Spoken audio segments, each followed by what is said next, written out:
สวัสดีครับวันนี้ก็มาพบกันอีกเช่นเคยนะครับผมเอกลินบำรุงกิจครับวันนี้เราก็จะมาพูดถึงเจ้าลูกซองแฝดกันนะครับตัวนี้เนี่ยเป็นไซส์บายไซส์หรือว่าบ้านเราเรียกว่าลูกซองแฝดขนานนะครับถ้าเป็นแฝดซ้อนเนี่ยก็จะเรียกว่า over and under นะครับตัวนี้เป็นแฝดขนานขนาด12 gauge นะฮะมาดูรูปทรงกันก่อนเลยนะครับก่อนที่เราจะบอกว่ามันคือปืนยี่ห้ออะไรนะครับก็ประมาณนี้นะครับ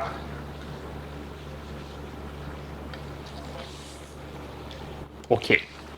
เรามาทำความรู้จักกับปืนกระบอกนี้หนึ่งกระบอกนี้เนี่ยเป็นปืนยี่ห้อไบคาร์นะครับรุ่น MP43 นะครับ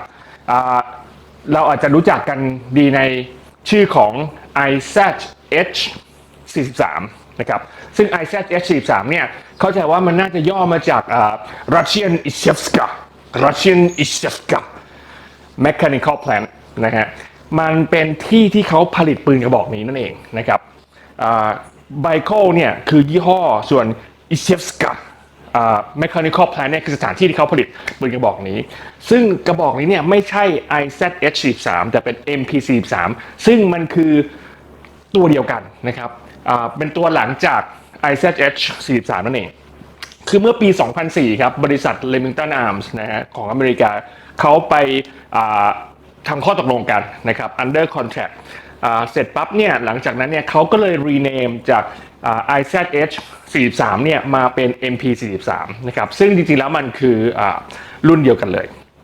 นะฮะตัวนี้เนี่ยเป็นขนาด 12 เกจนะครับอย่างที่บอกนะครับลำกล้องยาว 28 นิ้วนะครับศูนย์หน้าเป็นศูนย์ลูกปัดนะฮะมีโชคนะครับ interchangeable โชคซ้ายขวาซึ่งผมก็ไม่แน่ใจว่ามันเป็นขนาดไหนมานะครับเพราะว่ามันมาแบบนี้เลยนะฮะชุดไกนะครับไกเป็น double triggers นะฮะก็คือตัวหน้าเนี่ยไกหน้าน่าจะคอนโทรลbarrel ด้านขวาส่วนไกหลังในคอนโทรล barrel ด้านซ้ายนะครับก็มีนะครับ engrave อยู่ข้างๆนิดหน่อยนะฮะส่วนเวลาเรายิงเสร็จเนี่ย eject ออกมาเนี่ยรุ่นนี้เนี่ย MP43 เนี่ยเป็น extractor นะครับไม่ใช่ ejector extractor หมายความว่าเวลายิงเสร็จปุ๊บเนี่ยเขาจะถีบออกมาดันออกมาให้ไม่ได้ดีดนะครับแค่ดันออกมาเราก็ต้องดึงลูกออกแล้วก็ป้อนลูกใหม่เข้าไปแทนแต่ถ้าจะเป็นระบบ ejector พอเรายิงเสร็จปุ๊บหักลำมันก็จะ eject พุ่งออกไปให้เราเลยนะครับ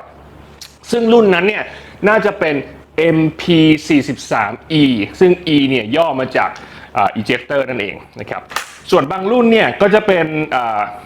single trigger นะครับเป็นไกเดียวหรือรุ่นนั้นเราก็จะเรียกว่า 1C นะครับหรือ 1C นั่นเองนะฮะก็เป็นลูกซองครับไม่มีอะไรมากนะฮะจริงๆแล้วกลไกไม่ได้มีอะไรซับซ้อนเลยนะฮะส่วนด้านนี้ก็มีเชคเกอริงมาให้นะครับข้างๆก็มีเชคเกอริงมาให้นะครับไม้ก็เป็นไม้ซึ่งก็ไม่ได้สวยงามมากนักนะครับไม่แน่ใจว่าเป็นไม้อะไรไม่น่าจะเป็นวอลนัทน่าจะเป็นเบิร์ชหรือว่าอะไรสักอย่างนะครับส่วน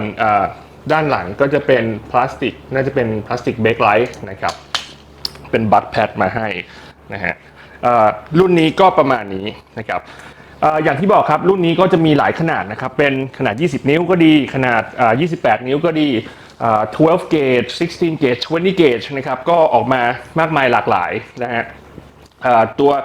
ที่เป็น ejector ก็มี extractor ก็มีนะครับส่วนไกก็เป็น single หรือว่าเป็น double นะครับนกก็มีนกนอกนกในนะครับค่อนข้างหลากหลายครับออกมารุ่นนี้เรามาดู